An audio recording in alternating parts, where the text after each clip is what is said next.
Hey, what's up guys? UrAvgWarGamer is back with another video of World of Warships, and in this video I'm gonna be featuring the aircraft carrier. Oops, sorry, it's a cruiser, but I would say can be played as an aircraft carrier because this ship is obnoxious and right now available in the German Unity event, and I would say in the auctions you have to spend 43,000 doubloons as minimum bid required to get this ship.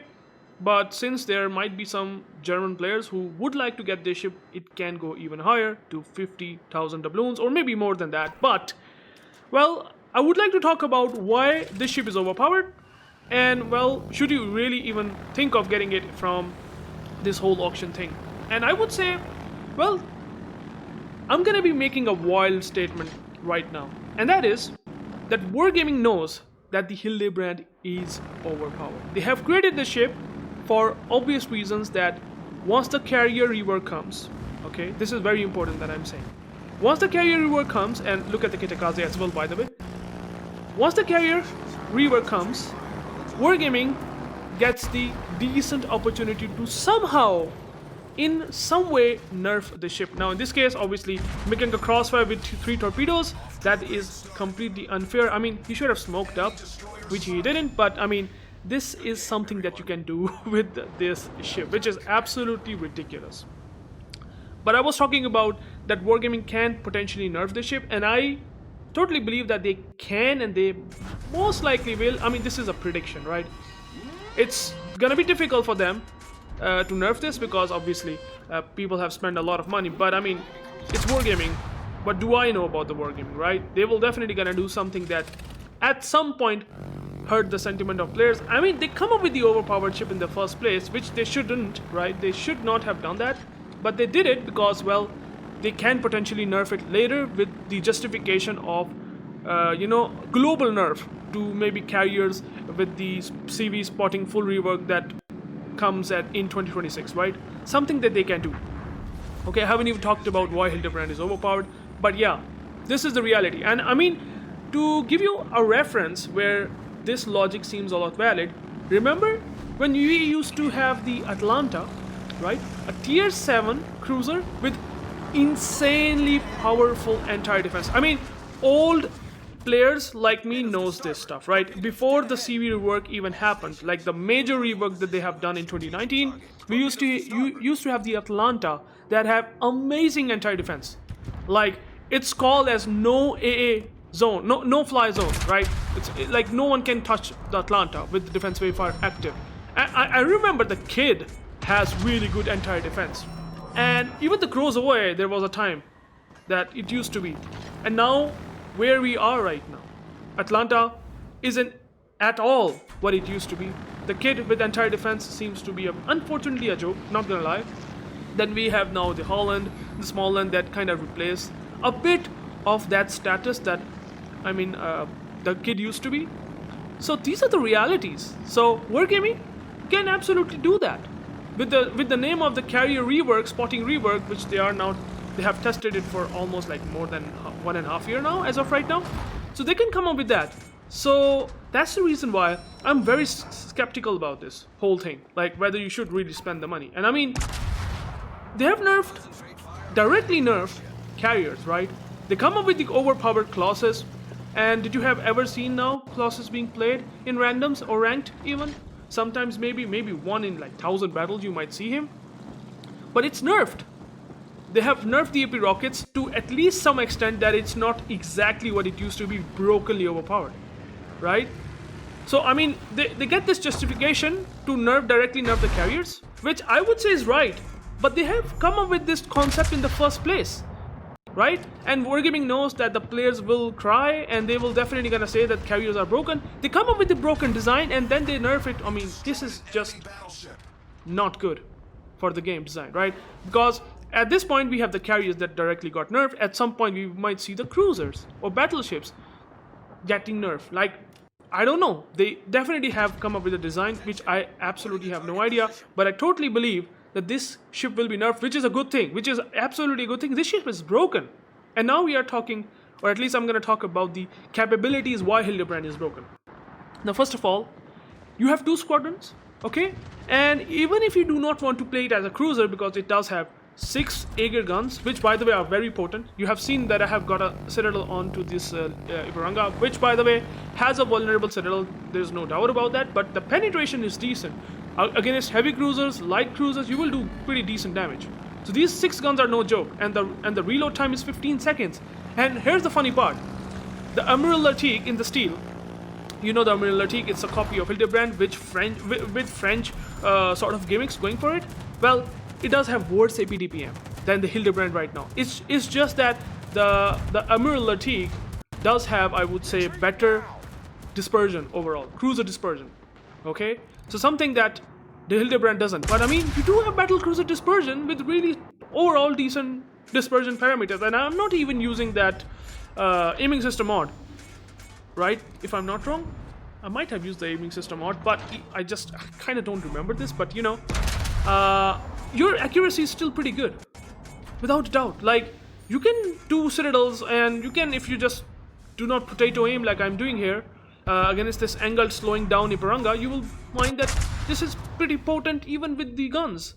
And the armor is definitely slightly worse, definitely worse than the Latique.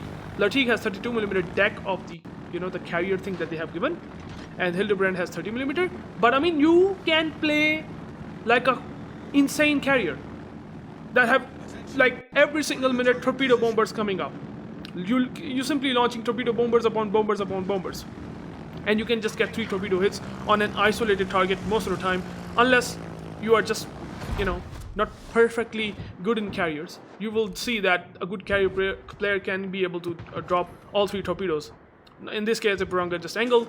But I mean, Hildebrand is the most, I would say, rewarding ship while having no risk whatsoever. Like, you do not need to take risks. If you want to use islands as cover, if you think there's a Vermont that can overmatch your 30mm deck, well, you just simply do not push around the islands. Like, you stay behind the cover, and then you will just farm him with the bombs and torpedoes, which you will see here. There's a BA Montana, where you will see that the bombs will do disgusting damage. And I mean, the biggest powerful gimmick that the Hildebrand does have are the bombs. The torpedo bombers are annoying as hell. They spot all the time. They come up and launch all the time. So even if you do not use the guns, I would say here, if you just simply play it as a carrier, you can do 150k damage in this ship. I guarantee you that. If you land almost 3 torpedo hits, sometimes 2, for the course of 15 minutes, and use 3 attack runs on the bombs that you usually get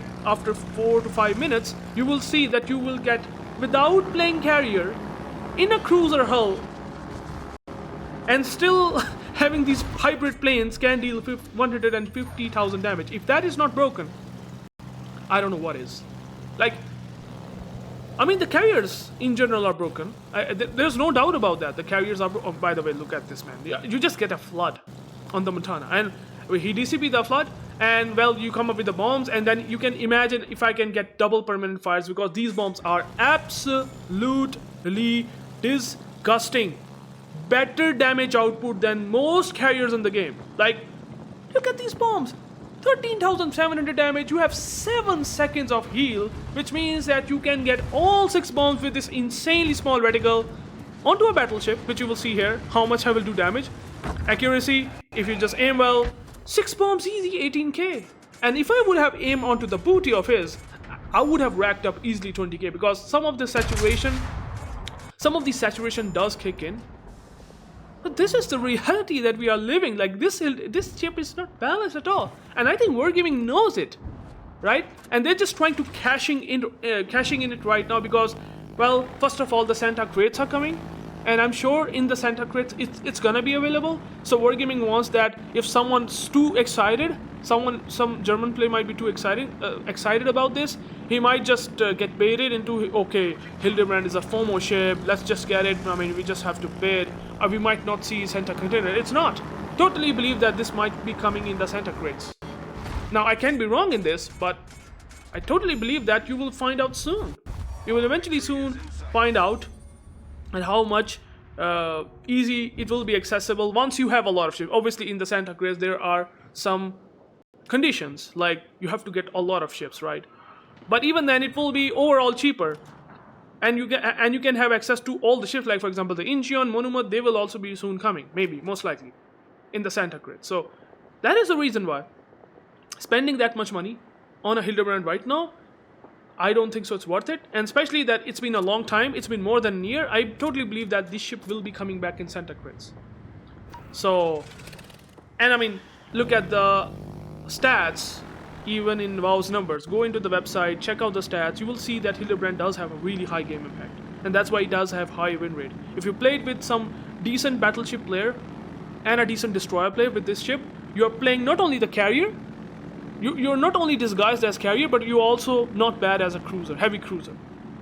Okay, and if you have to really get the Latique versus Hildebrand, I will just pick Hildebrand all the time because I can play safe. I do not need 32mm deck armor because I know when there is Columbos, when there is I would say some ridiculous ships that can do a lot of damage with overmatch, I can just simply use the planes against them and can annoy the hell out of them without risking my hull, which is the reality of this ship that I just do not like it at all whatsoever. Like, look at this. I mean, if I would have gone against the Saipan with my bombs, I could have done like 20-25k damage onto that deck, like, because obviously it has insane pen with fires and all that stuff that you can deliver. And I mean, the disgusting part that if you drop on destroyers, if you know what you're doing, you can be an absolutely ruthless of a carrier against them. Like you have seen what I've done to Kitakaze. Imagine those bombs will do the same thing to Kitakaze, and depth striking DDs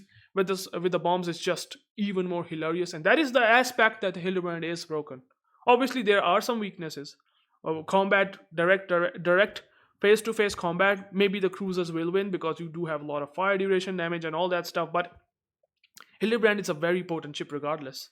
Very, very potent ship, and definitely if that would be available for anything like steel, I would have just get it, even if it's like 35,000 or even maybe 40,000 steel, because it is that powerful cruiser without a doubt. Like having two classes in a single ship, that you are only getting it on Hildebrand. This is the only ship in the game that have two classes joined in one. This is in itself broken, and then spotting things and all that stuff that comes along the way just makes it even more absurd. So thank you guys for watching. I have a couple of other games where I have done like 200k plus damage. The ship is disgusting in farming battleships if you know how to set fires and floods. So yeah, this is a short cameo of the Hildebrand. I'm sure that you might be interested in this ship, but I would not recommend you to spend that much doubloons on it. And you can always always let me know in the comments what you think. And thank you guys for watching. I will be making more videos soon after I have taken a bit of a break. Peace out.